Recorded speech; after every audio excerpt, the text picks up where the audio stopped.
I was arranging 4 file folders in strict accordance with the military color code on the oak table of the courtroom.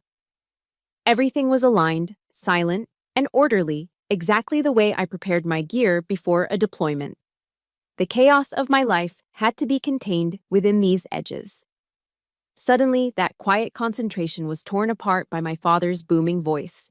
He pointed a thick, calloused finger at me, laughing as he turned to the crowd behind him. "Look at her. She's so broke she couldn't even hire a lawyer. That girl is just a useless pawn in a game she doesn't understand." My hand, holding a cheap ballpoint pen, froze in midair. My chest tightened as if I had just taken a direct hit to the solar plexus. The giggles from my younger brother and the murmurs from the expensive suits around them scraped against my eardrums like metal on metal. The heat rushed to my face, not from shame, but from a cold, sharp pain shooting down my spine. They thought I came here to beg for mercy? Mistake. I took a deep breath, suppressing the hurt child inside, and woke the soldier up. I, Sergeant Alice Williams, raised my head high and looked straight into the judge's eyes. In this battered old briefcase, there wasn't just paper. There was proof of a betrayal that had lasted 33 years. The question was no longer whether I could get the house back, but whether a lone soldier could dismantle the empire of lies built by her own father. The Montgomery County courtroom smelled like old furniture polish and the kind of expensive cologne that tries too hard to mask the scent of arrogance. On the right side, the plaintiff's table was packed tight. My father, Frank, sat there like a king holding court, flanked by my brother Clay and Jonathan Huxley, the most notorious civil litigator in the county. Huxley was wearing a suit that probably cost more than my first car, flashing a smile that reminded me of a shark sensing blood in the water. On the left side, the defendant's table was an island of isolation. There was just me. No paralegals, no family support, just the American flag patch on the sleeve of my Army service uniform acting as my only friend. Huxley leaned back, pitching his voice just loud enough for the back row to hear. "It is truly pitiful," Huxley drawled, checking his manicured fingernails. "She thinks military discipline works in civil court? Poor thing. She should go back to the barracks and fold blankets. This isn't a firing range, and this certainly isn't a place for people who follow orders rather than give them." A ripple of laughter moved through the room. They looked at me like I was a strange animal that had wandered out of a zoo and into their civilized society. I kept my eyes forward, fixing my gaze on the empty judge's bench, employing the 1,000-yard stare I'd perfected over 3 deployments. But the sharpest knife didn't come from the lawyer. It came from my father. Frank leaned over to whisper to Clay, but his whisper was a stage whisper designed to cut. "I told you," Frank grumbled, shaking his head. "I never should have let her enlist. A woman gets involved with guns and combat, and her head gets all messed up. She loses her softness. Now she comes back here trying to bite the hand that fed her." Clay giggled, a wet, immature sound. He pulled out his smartphone, snapping a quick picture of me sitting alone. I knew exactly where that was going. Snapchat or Instagram, probably with a caption making fun of my stiff posture. "Let her be, Dad," Clay said, smirking. "She's just jealous because you left everything to me. That's what happens with spinsters. They get bitter when they realize nobody wants them." My hand was resting on my thigh under the table. I squeezed it into a fist so tight that my fingernails dug into the palm, breaking the skin. I needed that physical sting to distract me from the hemorrhage in my heart. Spinster. Damaged goods. Is that what they called the daughter who had wired home $800 every single month for 7 years? Was that the name for the woman who ate instant noodles in a dusty tent so they could have steak on Sunday nights? "All rise," the bailiff bellowed. The Honorable Judge Miller walked in, his black robe swirling. We all stood. Huxley buttoned his jacket with a flourish, radiating the confidence of a man who had already cashed his victory check. He glanced down at my perfectly aligned files and smirked. "Your Honor," Huxley began before I could even clear my throat. "Before we proceed, I have a humanitarian offer for Ms. Williams. If she withdraws this frivolous motion today, my client is willing to provide her with $500 for gas money to return to Virginia. We don't want to waste the valuable time of this court." $500. That was the price tag they put on my honor. That was the value of my mother's Victorian home? I slowly stood up. I didn't slouch. I snapped to the position of attention, my back rigid, my chin parallel to the floor. My eyes were no longer hurt. They were cold steel. I do not need gas money, Mr. Huxley, I said, my voice steady and projecting clearly without shouting. I need justice. The room went dead silent for a second. The defiance in my tone seemed to suck the air out of the space. But then Frank shook his head, looking at the judge with a performance of disappointed fatherhood that deserved an Oscar. She is still so stubborn, Frank sighed loudly. From the time she was a little girl, she just never knew her place. That phrase hit me harder than a physical blow. Never knew her place.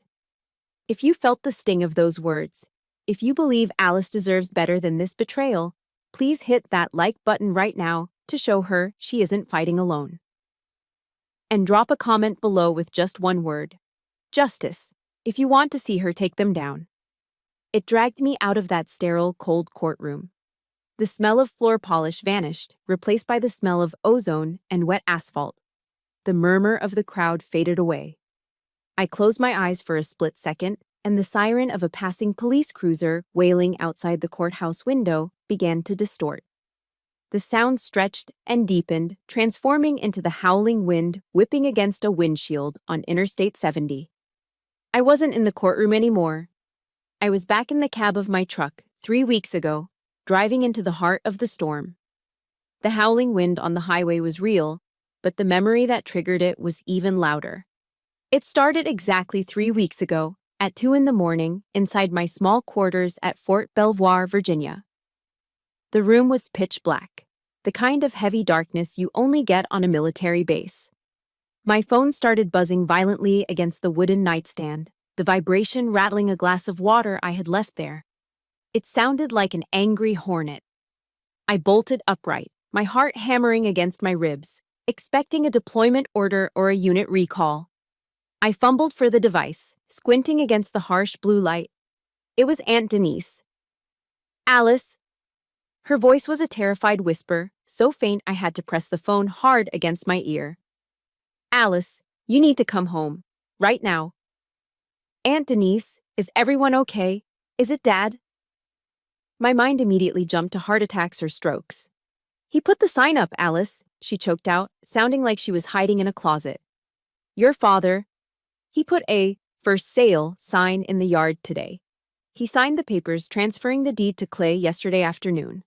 They are going to sell it for cash next week. If you don't get here, your mother's house is gone. The sleep vanished instantly, replaced by a cold shock. Sell the house? He can't. That house belongs to the estate. Mom's will left it to both of us. They don't care about the will, honey, Denise sobbed. You have to stop them. I didn't even pack a bag. I threw on civilian clothes, grabbed my keys, and ran. The drive from Virginia to Ohio is roughly 10 hours if you don't stop. I drove it like I was escaping a war zone. I hit Interstate 70 west under a torrential downpour. The windshield wipers slapped back and forth, thwack hiss, matching the frantic rhythm of my own pulse. For 10 hours, I didn't listen to the radio. I only listened to the math in my head. $800. That was the number that kept flashing in my mind. Every single month, on the 1st, I set up an automatic transfer from my USAA account to my father's local bank. $800. The roof is leaking, Alice, Dad had said 3 years ago. Mom's furnace died. We're freezing, he had said last winter. I believed him. I believed in the duty of a daughter. While my friends in the unit went out for beers or bought new trucks, I sat in the chow hall eating free meals. On the road, when my stomach growled, I pulled into a gas station and bought a day-old dry bagel for $1 because I was saving everything else for them. I chewed on that stale bread as the mile markers flew by, tasting the dust, imagining my father and Clay sitting in a warm kitchen, safe and sound because of my sacrifice. I wasn't a daughter to them. I realized that somewhere around mile marker 100 in West Virginia, I was just a cash cow, a livestock animal they kept alive just to milk dry. I rolled into our small Ohio town just as the sun was trying to burn through the morning fog. The streets were empty. The mist clung to the ground, making the familiar neighborhood look like a graveyard. And then I saw it. The white Victorian house where my mother used to spend hours pruning her rose bushes. It looked like a skeleton now. The paint was peeling in long gray strips. The porch sagged. The rose bushes were dead, just thorny sticks protruding from the weeds. But the thing that made me slam on my brakes, screeching to a halt in the middle of the street, was the wooden stake driven into the center of the dead lawn. Sold. The letters were painted in a bright, cheerful red that looked like fresh blood against the gray morning. They hadn't just planned to sell it, they had already done it. They had sold my childhood, my mother's legacy, while I was hundreds of miles away serving my country. I didn't go to the front door. My training took over, assessed the perimeter before engaging the target. I killed the engine and stepped out. The air smelled of wet leaves and neglect. I moved silently around the side of the house toward the kitchen entrance. That was where the trash cans were kept. If you want to know the truth about a person, don't listen to what they say. Look at what they throw away. The lid of the main bin was loose. I lifted it. The smell of stale beer and rotting food wafted up, but I didn't flinch. I reached in, pushing aside a greasy pizza box. Clink. Glass. Lots of glass. I pulled out a bottle. Grey Goose vodka. Empty. I dug deeper. Maker's Mark bourbon. The expensive kind with the red wax seal. Another bottle, and another. There were hundreds of dollars of empty liquor bottles in this bin. Furnace repair, I whispered to myself, my voice trembling with rage. Then I saw it. Stuck to the side of a wet milk carton was a crumpled envelope. It had been ripped open and discarded carelessly. The return address logo was a stylized paddle wheel boat, the Riverboat Casino. I peeled it off and smoothed it out. It was a third notice of overdue payment addressed to Clay Williams. I scanned the numbers. The debt wasn't a few $100s. It was thousands. My knees felt weak. I crumpled the paper in my fist until my knuckles turned white. They didn't sell the house because they were struggling. They didn't take my $800 a month to fix the roof. They sold my mother's memory to pay for my brother's gambling addiction. And my father, the man who taught me to salute the flag and tell the truth, was the one driving the getaway car. I looked at the kitchen window. The light was on. I could see shadows moving inside. I put the crumpled letter in my pocket, took a deep breath, and marched toward the back door. The sad, grieving daughter had stayed in the truck. The soldier was going in. I didn't knock. I didn't announce myself. I simply shoved the back door open and stepped into the kitchen, bringing the cold, damp morning air in with me. The smell hit me first. It was the heavy, savory scent of meatloaf and mashed potatoes, leftovers from last night being warmed up for a late breakfast. It was the smell of my childhood, the smell of Sunday dinners after church, but today it curdled in my stomach. It smelled like a lie. My father, Frank, and my brother, Clay, were sitting at the round oak table, forks in hand, laughing at something on the small television in the corner. For a split second, they looked like a happy family. A family that hadn't just sold out their own flesh and blood.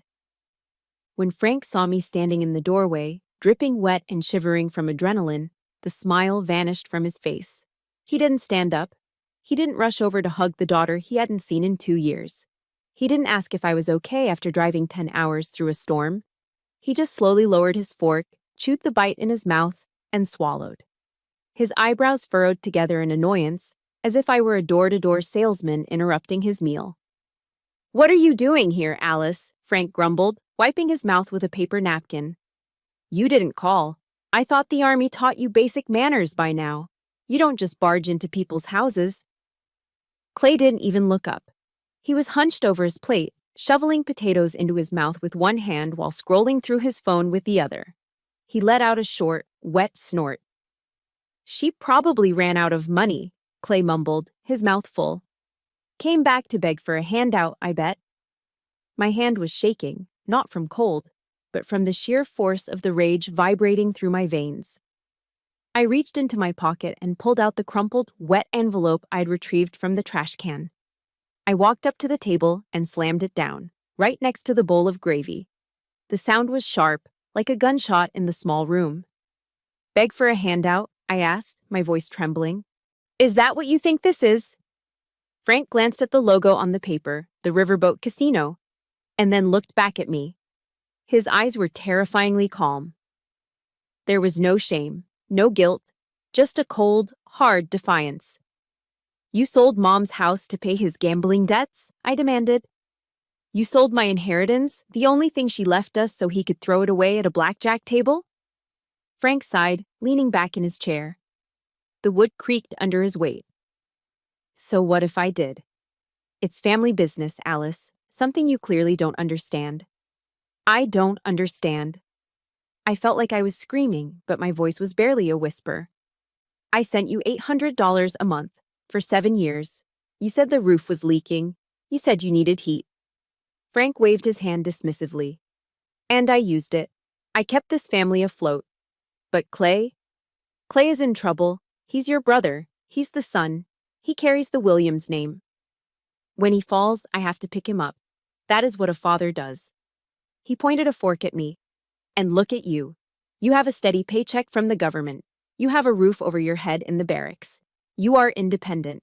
You don't need this house. Clay needs it. Don't be so selfish, Alice." The word hung in the air like toxic smoke. Selfish.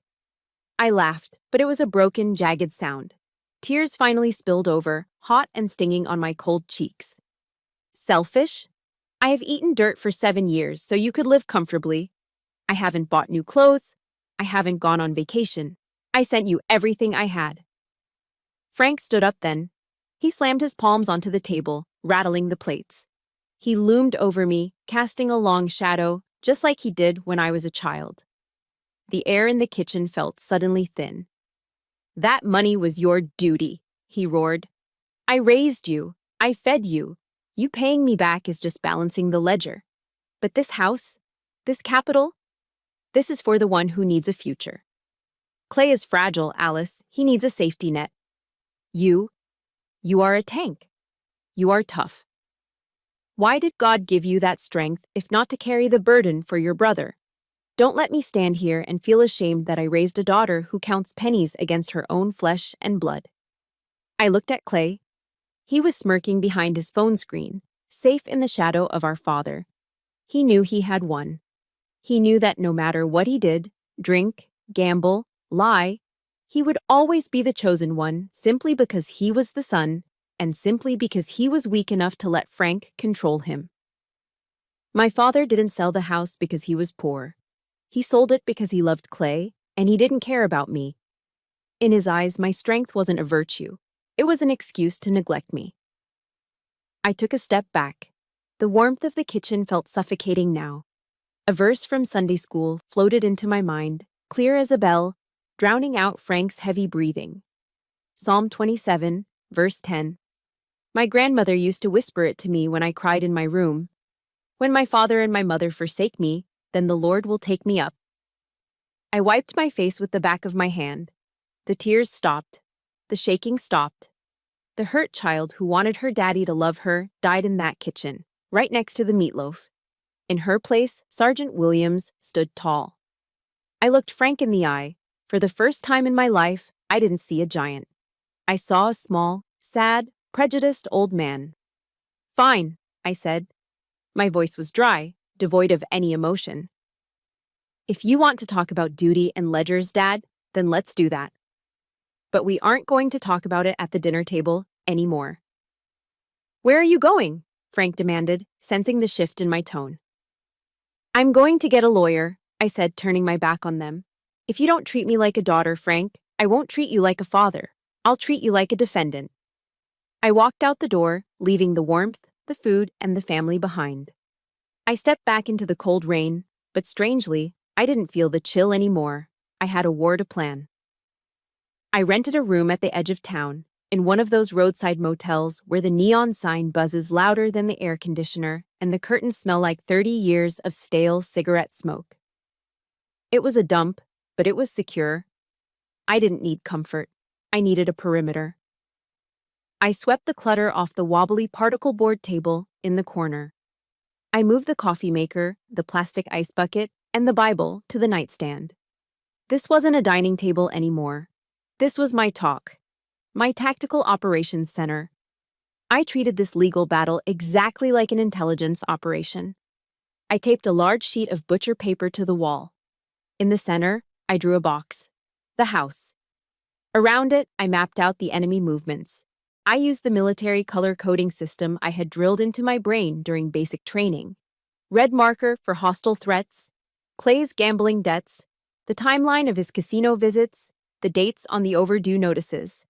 Blue marker for friendly assets, Mom's original purchase documents, her medical records proving her state of mind. And black marker for the unknown variables, the lies Frank had told me over the last 7 years. I stepped back, looking at the wall. The daughter who cried in the kitchen was gone. Standing in her place was Sergeant Williams, analyzing the battlefield. I couldn't afford a high-powered attorney like Huxley. My savings were drained from supporting my family. So, I had to become my own lawyer. For 3 nights, I didn't sleep. I survived on a diet of black coffee that tasted like battery acid and adrenaline. I sat at that table, buried under a mountain of legal books I'd checked out from the county public library. The language of civil law was dense and intentionally confusing, a thicket of words designed to keep outsiders out. But to me, it was just another code that needed breaking. At 2 a.m. on the second night, I hit a wall. I picked up my phone and dialed Ramirez. He was an old squad mate from my first deployment who had used his GI Bill to go to law school before dropping out to start a security firm. He answered on the 4th ring, his voice thick with sleep. "Williams, is everything okay? It's 0200. "I need a sit rep on inheritance law, Ramirez," I said, my eyes burning. "Specifically, the probate process." "Probate?" he groaned, rustling sheets. "Alice, if a property owner dies, the estate has to go through probate court to prove the will is valid and pay off creditors. You can't just hand the keys to someone else." "They skipped it," I said, staring at the timeline on my wall. Frank transferred the deed directly to Clay 3 years after Mom died, but there is no record of a probate hearing. "If they skipped probate," Ramirez said, his voice sharpening with interest, "then the chain of title is broken. The transfer is invalid, it's just a piece of paper with no legal weight. But you need proof, Alice. You need a silver bullet." I hung up and went back to the books. I dug deeper. I wasn't looking for a loophole. I was looking for a weapon. And then, just as the sun was beginning to bleed gray light through the thin curtains on the 4th morning, I found it. It was buried in the appendices of the State Civil Code, Statute 42B, Section 3. I read it out loud to the empty room, my voice raspy. "A holographic will, one entirely handwritten, dated, and signed by the testator, shall take precedence over any subsequent property transfers not adjudicated by a probate court." My heart slammed against my ribs. A holographic will. Frank thought Mom's last letter was just sentimental instructions. He thought it was a goodbye note. But I had kept it. I'd kept it tucked inside the zipper cover of my camouflage pocket Bible for 7 years. It was handwritten, it was dated, and it was signed. It wasn't a letter, it was a kill shot. But I needed one more thing to make sure the target didn't get up again. I needed to prove intent. I pulled out the photo I'd secretly taken of the deed of transfer when I was at the house, before Frank caught me. I put it on the table under the harsh yellow light of the desk lamp. Next to it, I placed a copy of my father's tax return from 2014, which I had in my old files. I didn't have a microscope, so I used the zoom function on my phone, magnifying the signatures until the ink bled into pixels. I focused on the F in Frank. My father was a man who worked with his hands. When he wrote, he pressed hard, and his letters always slanted to the right, leaning forward like he was walking into a wind. But the signature on the deed, it was shaky. The pressure was uneven, and most importantly, the loop of the F slanted 15 degrees to the left. I lowered the phone. A cold smile touched my lips. Frank didn't sign that deed. He might have agreed to it, he might have allowed it, but he didn't hold the pen. Clay did. My brother, in his desperation to cover his gambling losses, had forged our father's signature. And Frank, in his blind loyalty, had covered for him. That wasn't just a civil dispute anymore. That was a felony. I capped my red marker and drew a large X over Clay's name on the wall. The planning phase was over. It was time to execute the mission. The night before the hearing, a late spring snowstorm rolled into Ohio, the kind that locals call a poor man's fertilizer. It was heavy, wet, and unexpected, blanketing the motel parking lot in a slushy gray mess. Inside my cheap room, the heater rattled and wheezed, fighting a losing battle against the draft coming through the thin aluminum window frame. The wind howled outside, sounding like a crying child. And for the first time in days, the silence inside was louder than the noise outside. I sat on the edge of the mattress, my knees pulled up to my chest, surrounded by the debris of my war room. The legal papers, the color-coded maps, the evidence of forgery. It all lay scattered on the floor. In the daylight, fueled by caffeine and anger, I was Sergeant Williams, a tactical machine dismantling an enemy. But in the dark, with the adrenaline fading, I was just Alice. I picked up my phone. The screen was black. No notifications. No text messages wishing me luck. No missed calls from family members checking in. I imagined Frank and Clay at a steakhouse somewhere, probably laughing with that shark of a lawyer, Huxley, clinking glasses and celebrating their imminent victory. They had each other. They had a team. I looked at the empty room. I had a coffee maker and a dripping faucet. A cold, terrifying thought seeped into my bones, chilling me more than the snowstorm. What if I win? If I walk into that courtroom tomorrow and destroy them, I will get the house back. I will save the wood and the brick. But I will lose my father and my brother forever. There will be no coming back from this. I will be legally vindicated and utterly, permanently orphaned. The loneliness hit me like a physical wave, heavy and suffocating. I felt small. I felt like the little girl who used to wait on the porch for hours, hoping her dad would come home early and play catch, only to watch him walk right past her to find her brother. I reached for my wallet on the nightstand. My fingers trembled as I pulled out a small square photograph tucked behind my driver's license. It was old, the corners soft and white from years of being handled. It was Mom.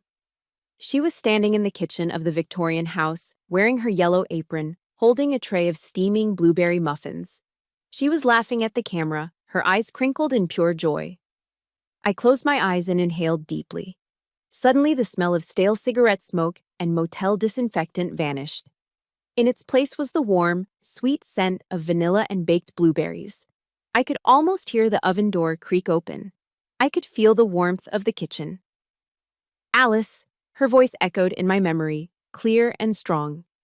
You have a backbone made of steel, just like your grandfather. Don't let anyone break you, honey.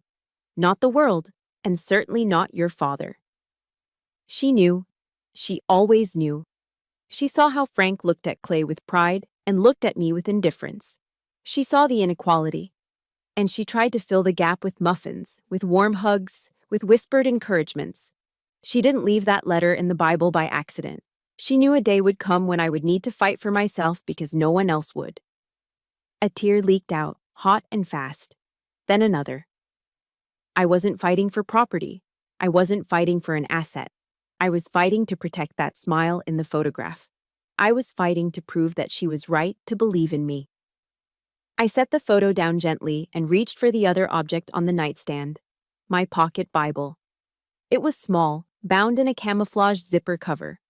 It had been with me through basic training, through the humid nights in the barracks, and across the ocean to the desert. The pages were worn thin, soft as fabric. It fell open naturally to a page I'd marked years ago with a red ink pen. Psalm 27, verse 10. I ran my finger over the underlined text, whispering the words into the empty room. When my father and my mother forsake me, then the Lord will take me up. I read it again. Then the Lord will take me up. The tightness in my chest began to loosen. The words didn't just offer comfort, they offered a new reality. Frank had forsaken me. He had chosen his addiction to his son over his duty to his daughter. That was a fact. But I wasn't alone. I had a father who was higher, juster, and more faithful than Frank Williams could ever be. I had a commander-in-chief who saw everything, who knew the truth of what was hidden in the dark. I wasn't an orphan. I was a soldier under a different command. I wiped my face with my palms, drying the tears. The moment of weakness was over. It had been necessary, a purging of the fear, but now it was done. I stood up and walked to the closet where I had hung my uniform. My Army service uniform, the dress blues, hung there, pristine and sharp. I ran my hand down the sleeve, feeling the texture of the fabric. I checked the ribbons on the chest, making sure they were perfectly aligned, 1/8 of an inch above the pocket. I checked the gold stripes. Tomorrow I wouldn't walk into that courtroom as Alice, the neglected daughter. I wouldn't wear a civilian suit that tried to blend in. I would wear this.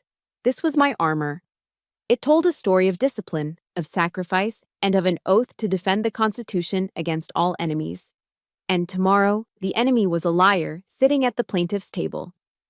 I turned off the flickering bedside lamp. The room plunged into darkness, but the fear didn't return. I lay down on the lumpy mattress, pulling the thin blanket up to my chin. Outside, the wind still howled, but inside, my breathing was slow and steady. I closed my eyes and visualized the courtroom. I visualized Huxley's face. I visualized the evidence. Tomorrow, the gun would go off. And I never missed my target. The air in the courtroom had become stagnant, heavy with the weight of Jonathan Huxley's performance. We were back in the present moment. The flashback of the last 3 weeks, fading like smoke, leaving me sitting alone at the defendant's table while Huxley paced the floor. He was in his element.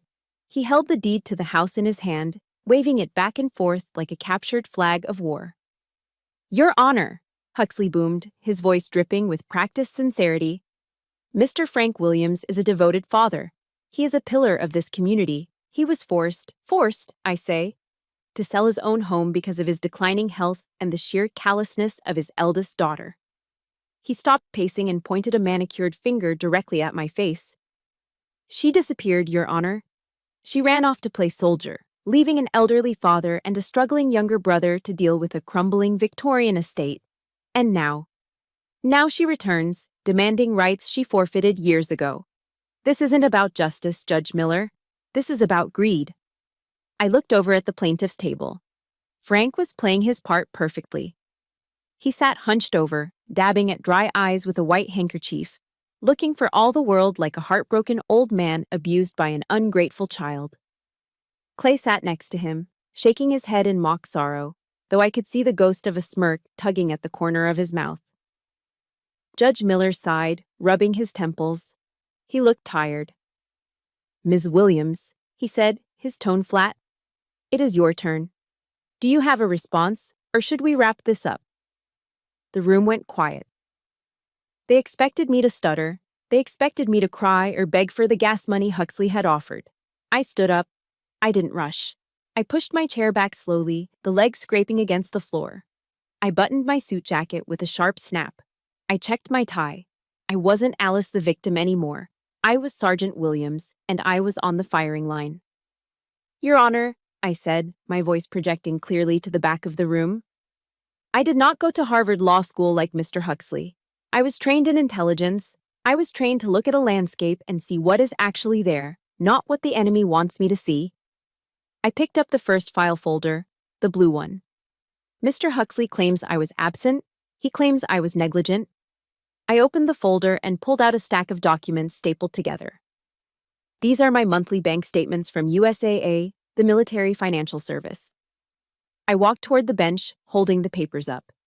"For 7 years, Your Honor, on the first of every month, a transfer of $800 was made from my account to Frank Williams. That is a total of $67,200. I turned to look at Frank. He stopped dabbing his eyes. The memo line on every single transfer reads, "For Mom's house repairs. $67,000 is enough to replace the roof, install a new furnace, and repaint the siding 3 times over. It is certainly enough to keep a house from crumbling, as Mr. Huxley suggests." Huxley stiffened. "Objection," he barked. "Financial contributions do not equal ownership."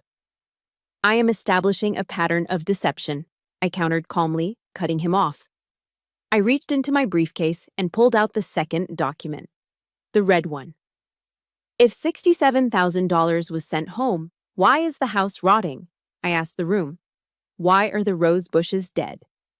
I held up the crumpled paper I had fished out of the trash can, now smoothed out and preserved in a plastic sheet. This is a third notice of overdue payment from the Riverboat Casino. A gasp rippled through the gallery. The murmurs started, buzzing like angry bees. $40,000. I read the number aloud, letting it hang in the air. $40,000 of gambling debt under the name of Clay Williams. The dates of the biggest losses coincide perfectly with the dates I sent extra money home for emergency repairs. I turned my body fully toward Clay. His face had drained of color, turning a sickly shade of gray. The smirk was gone. "Tell me, brother," I said, my voice cold and hard. "Did the money for Mom's furnace go into a slot machine? Or did you lose it at the poker table?" "Objection!" Huxley slammed his hand on the table, rattling his water pitcher. "This is character assassination. My client's personal habits are irrelevant to the legality of the property transfer." "It is entirely relevant to motive, Mr. Huxley," I shot back. "But if you want to talk about legality, let's talk about the law." I dropped the casino notice on the table and picked up my final weapon, the black folder. If you are cheering for Alice right now as she exposes the truth, hit that like button to show your support, and leave a comment saying, "No mercy," if you think she should keep fighting until the end. "You claim Frank Williams transferred the house to Clay legally," I said, looking up at the judge. "But you missed something. Or perhaps you chose to ignore it." I opened the folder and began to read, my voice ringing out like a drill sergeant's command. State Statute 42B, Section 3. I quote, "A holographic will, one entirely handwritten, dated and signed by the testator, shall take precedence over any subsequent property transfers not adjudicated by a probate court." Huxley froze. He knew the statute. Every lawyer did. But they rarely saw it used. "My mother left a letter," I said, pulling the yellowed, fragile piece of paper from the Bible I had placed on the table. "It is handwritten. It is dated 3 days before she passed, and it clearly states her intent for the home to remain in the family trust for both children." I looked at Frank.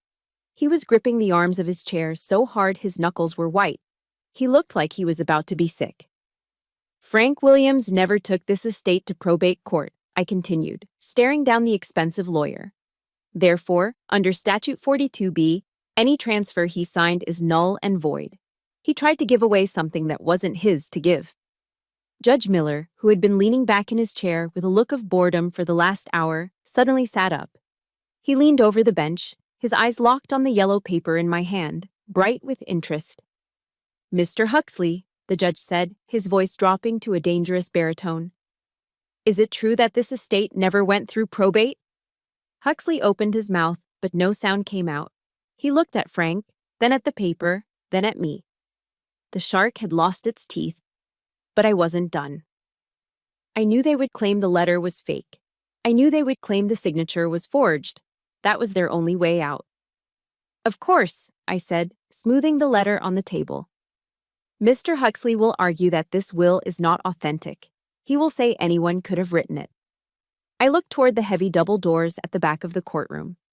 "That is why," I said, a small confident smile touching my lips, "I have brought a witness who saw everything."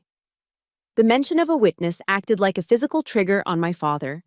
Frank Williams, the man who had sat stoically through the first half of the hearing, playing the role of the frail, aggrieved victim, suddenly erupted.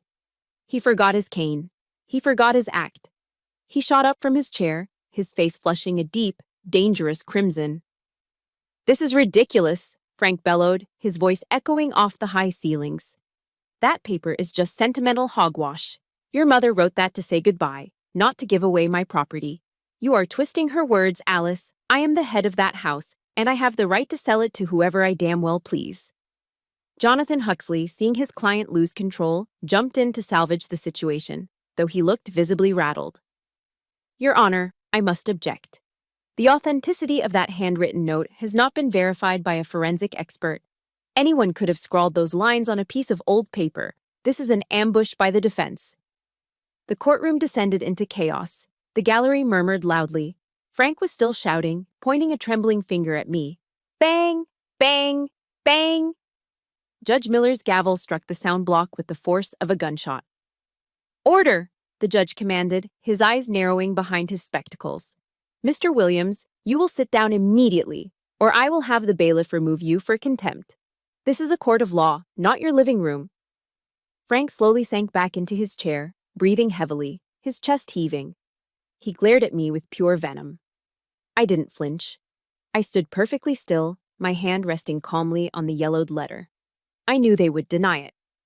Denial was the first line of defense for liars. That was why I hadn't come alone. "Ms. Williams," the judge said, turning his attention back to me. "You mentioned a witness?" "Yes, Your Honor," I said, my voice low but carrying the weight of absolute certainty. "To authenticate my mother's handwriting and to testify regarding the fraudulent nature of the deed transfer, I call Mrs. Martha Collins to the stand." A heavy silence fell over the plaintiff's table. Frank's mouth opened slightly. Clay stopped his nervous fidgeting. The heavy double doors at the back of the room swung open. My Aunt Denise walked in, gently supporting the arm of an elderly woman. It was Mrs. Collins. She had lived next door to us for 40 years. To Frank and Clay, she was just the nosy old bat, or that senile woman who spent too much time sitting on her front porch swing. They ignored her. They underestimated her.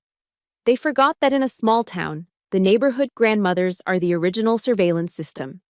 Today, Mrs. Collins wasn't wearing her housecoat. She was dressed in her absolute Sunday best: a floral dress, a matching hat, and white gloves. She clutched her personal Bible to her chest like a shield.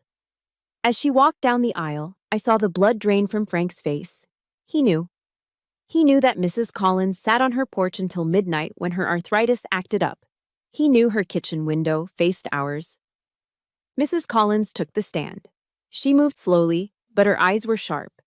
She placed her hand on the Bible and swore to tell the truth. "Mrs. Collins," I began gently, "where were you on the night of April 3rd, 3 years ago? The date on the transfer deed." "I was in my kitchen, dear," she said, her voice wavering slightly with age but clear enough for the stenographer.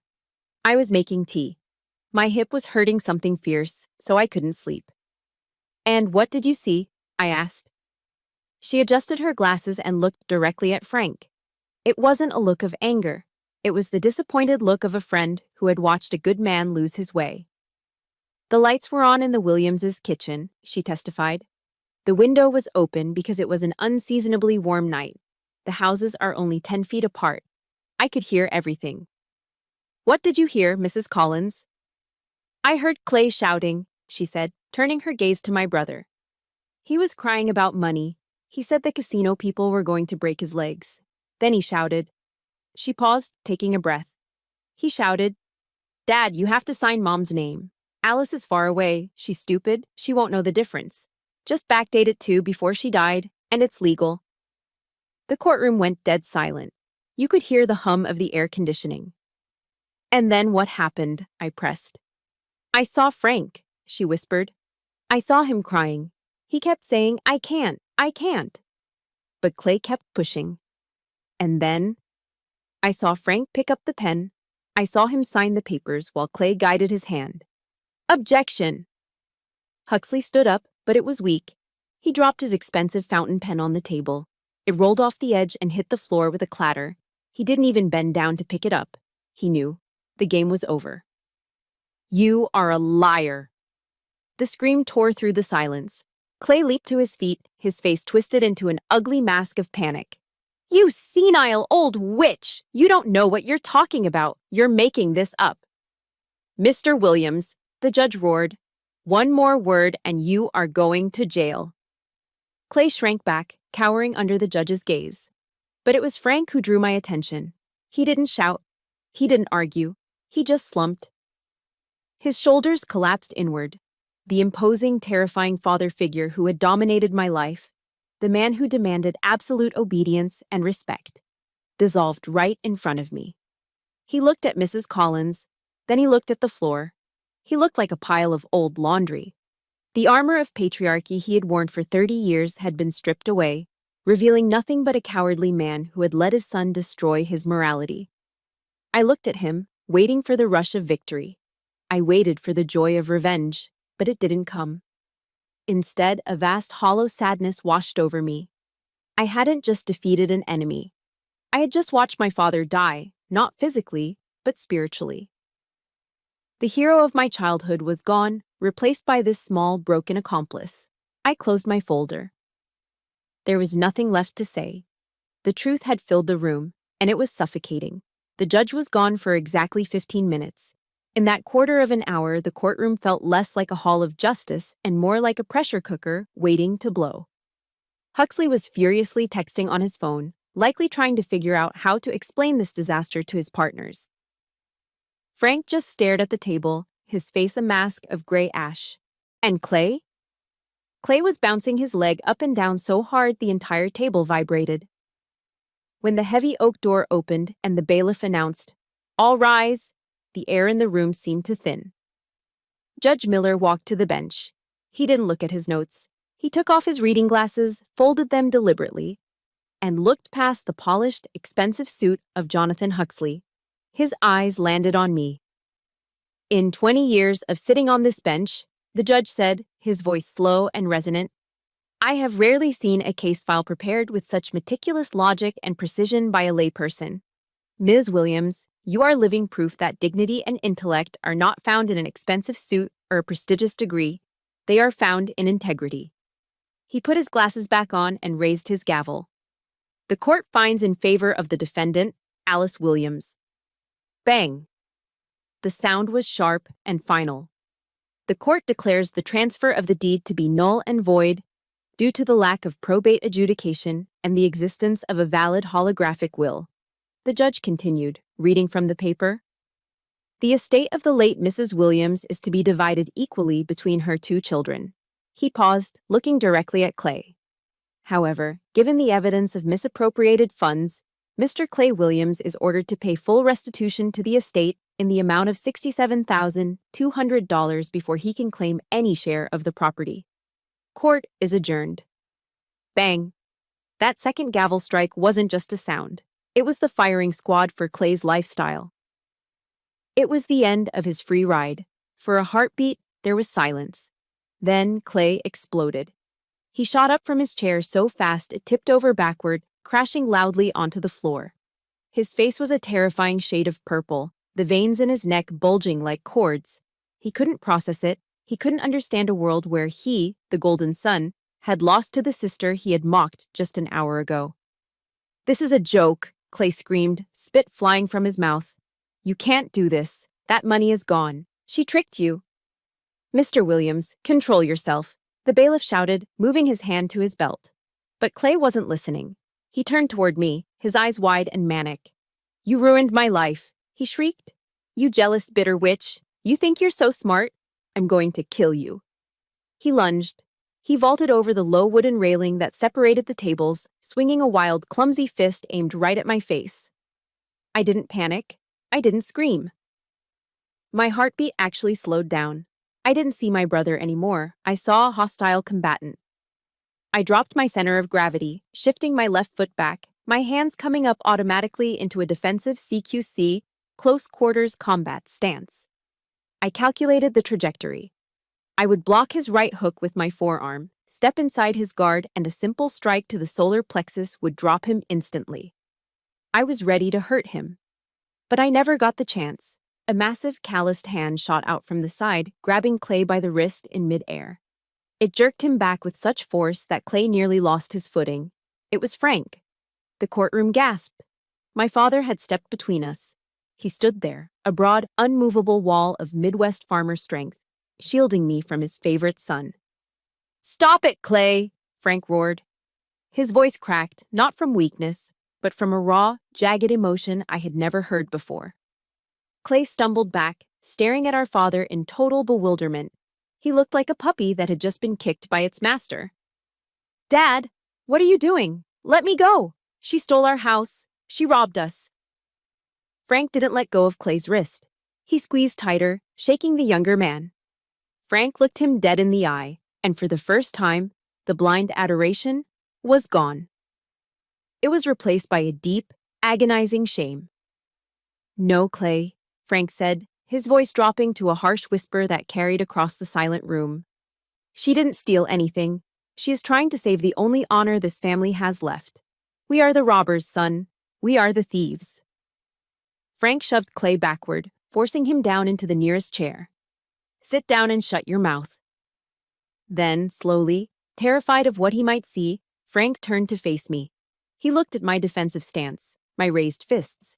He looked at the ribbons on my chest and the combat action badge that gleamed under the fluorescent lights. He looked at me, not as the girl who left, but as the woman who had returned. His shoulders slumped, the fight draining out of him. He looked old. He looked tired. But for the first time in 33 years, he looked at me with respect. Alice, he whispered. He took a hesitant step toward me, his hands open and empty. I was so blind.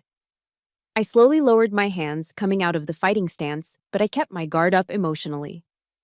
I thought... Frank's voice broke, and he had to clear his throat. I thought because you were strong, you didn't need me. I thought you were made of stone. So I gave everything to him because he was weak. I punished you for your strength, Alice, and I am so sorry. He didn't ask for forgiveness. He didn't try to hug me. He just stood there, acknowledging the wreckage he had caused. The bailiff was moving in, but the judge waved him off. I looked at Frank. The anger that had fueled me for days, the rage that had driven me to build a war room and hunt down evidence, suddenly evaporated. It left me feeling light, but also incredibly weary. I unclenched my fists. The war was over. I had won the house. I had won the money. But as I looked at my father standing between me and the violence, defending me for the first time in his life, I realized I had won something much more valuable. I had finally forced him to see me. I stayed behind in the courtroom for another 40 minutes. There were forms to sign, copies of the judgment to secure, and a brief, satisfying handshake with the court clerk who looked at me with a newfound respect. By the time I pushed open the heavy brass doors and stepped out onto the courthouse portico, the day had shifted. The harsh, white light of the afternoon had melted into the golden hour. The sun was dipping low, casting long, stretched shadows across the marble steps and bathing the town square in a color like warm honey. The parking lot was mostly empty. Jonathan Huxley's silver Mercedes was gone. And Clay, my brother, was gone too. He hadn't waited to check on our father. He hadn't waited to apologize. The moment the money tap was turned off, he had vanished like smoke in the wind, proving exactly who he was. But Frank was still there. He was standing alone, leaning his back against the stone balustrade. He held his worn felt hat in his hands, turning it round and round by the brim. Without the arrogance of the morning, without the lawyer whispering in his ear, and without the son he idolized standing by his side, he looked unrecognizable. He wasn't the terrifying giant of my childhood anymore. He was just a small, aging farmer in a suit that was 10 years out of style. He looked up when he heard the click of my dress shoes on the stone. I tightened my grip on my briefcase. My instinct was to walk past him, to keep my chin up and maintain the professional distance that had protected me all day. I wanted to get to my truck and drive away from the wreckage of this family. Alice, he said. His voice was hoarse, stripped of all its boom and bluster. I stopped 2 steps above him. I didn't look at his face. I looked at his scuffed leather shoes. I'm going home, Frank. It's been a long day. Your mother always said you were just like your grandfather, he said, ignoring my dismissal. He was talking to the ground. Hard-headed, independent, you never asked for help, not once. Even when you scraped your knee learning to ride a bike, you just got up and wiped the blood off. He took a shaky breath, his fingers digging into the felt of his hat. I was afraid of you, Alice. I turned my head sharply. Afraid of me? I was afraid because you didn't need me, he confessed, the words tumbling out like stones he had been carrying for decades. You taught yourself to read early. You got that scholarship. You enlisted without asking permission. You were a fortress. But Clay, he was soft. He was weak. He needed me to survive. I thought that protecting him was what made me a good father. I thought you were strong enough to handle the unfairness. I thought you could carry the weight that would crush him. My chest constricted. A different kind of pain than the anger I had felt earlier. It was the ache of the strong child, the one who gets punished for competence. So, because I could handle the pain, you decided I deserved it? I asked, my voice trembling slightly. You think because I wear this uniform, because I carry a rifle, that I don't bleed? Do you think I wired that money home every month because I was rich? I did it because I wanted you to see me, Dad. I wanted you to look at me the way you looked at him.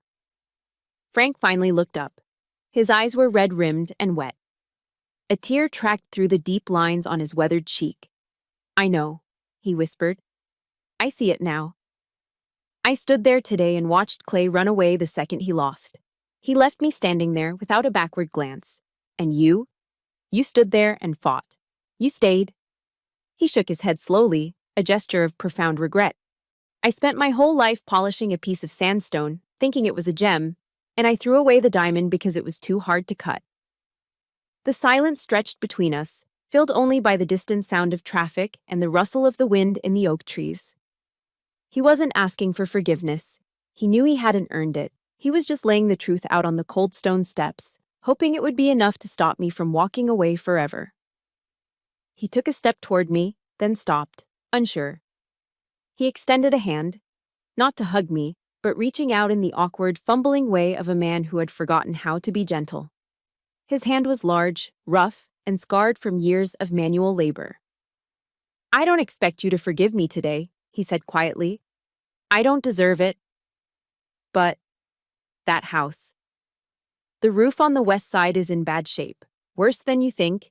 You can't fix it alone. He swallowed hard. I know a guy at the old lumber yard over in Union County. He owes me a favor. We can get the cedar planks for half price, if you want the help. I looked at his hand. It was an olive branch wrapped in sandpaper. This was how men like Frank Williams apologized. They didn't say, I love you or I'm sorry. They offered labor. They offered to fix what was broken with wood and nails because they couldn't fix what was broken in their hearts with words. I could have walked away. I could have returned to my unit, deployed again, and never looked back at this town or this man. But a soldier fights for peace, not for perpetual war. I shifted my briefcase to my left hand and reached out with my right. I grasped his hand. It was warm and callous, familiar in a way that made my throat tight. 8 o'clock tomorrow morning, I said, my voice steady. I'll make the coffee. Do not be late, Frank. The Army does not tolerate tardiness. He squeezed my hand, a weak, grateful smile breaking through the misery on his face. 0800, he nodded. I'll be there. I let go and walked down the steps toward my truck. The sun had set, but for the first time in a long time, I wasn't walking in the dark. 3 months later, spring finally broke the siege of the Midwest winter. The heavy gray clouds that had hung over Ohio like a wet wool blanket rolled back, revealing a sky of piercing, vibrant blue. The last of the dirty snow piles in the grocery store parking lots had melted away, feeding the thirsty earth, and the dormant world was waking up. I stood on the second rung of an aluminum extension ladder, stretching my arm high to reach the top corner of the window frame. My scraper made a rhythmic shh sound as I peeled away the last flakes of the old, dead gray paint. Beneath it, the wood was still solid, waiting for a fresh start. The house didn't look like a skeleton anymore. Over the last few weeks, we had transformed it. We had primed the siding and were slowly covering it in a warm, creamy buttercream color that caught the sunlight and held it. The rose bushes, once thought dead, had been pruned back hard, and now tiny knots of green were pushing through the thorns. Down below me, on the concrete walkway, my father was kneeling on a foam pad. He was mixing a batch of mortar in a 5-gallon bucket, the metal trowel scraping against the plastic. He was repointing the brickwork on the front steps, the same steps where he had confessed his sins to me 90 days ago. We worked in silence, but it wasn't the cold, suffocating silence of the past. It wasn't the silence of secrets kept or resentments brewing. It was the comfortable, companionable silence of a squad working toward a common objective. The only sounds were the scrape of my tool, the slap of his mortar. and the cheerful song of a red-breasted robin claiming its territory in the oak tree. It was the most peaceful sound I had ever heard. The ghost that used to haunt this house, the ghost of anxiety and debt, was gone. Clay was gone. 2 days after the verdict, he had packed his bags and skipped town, heading west to Nevada, presumably to find another game or another victim. We didn't talk about him much. His absence was like the removal of a tumor. The surgery had been painful, but the healing could finally begin. Frank had changed. It wasn't a sudden Hollywood transformation. He didn't become a poet overnight.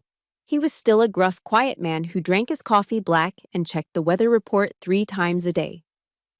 But the hardness was gone.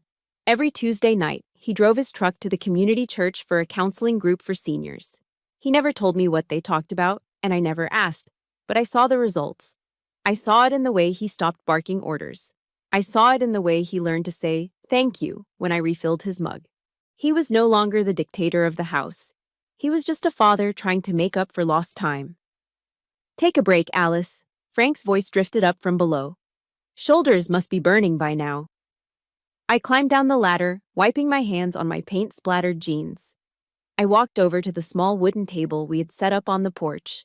This was the same wobbly table I had used as my tactical operations center in that motel room.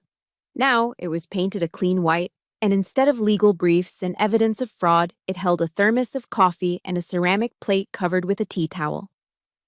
Frank stood up, groaning slightly as his knees popped. He poured 2 mugs of steaming coffee, and then, with a shy, almost nervous gesture, he pulled the towel off the plate. I stared. Sitting there were 6 blueberry muffins. They weren't the perfect golden domes my mother used to make.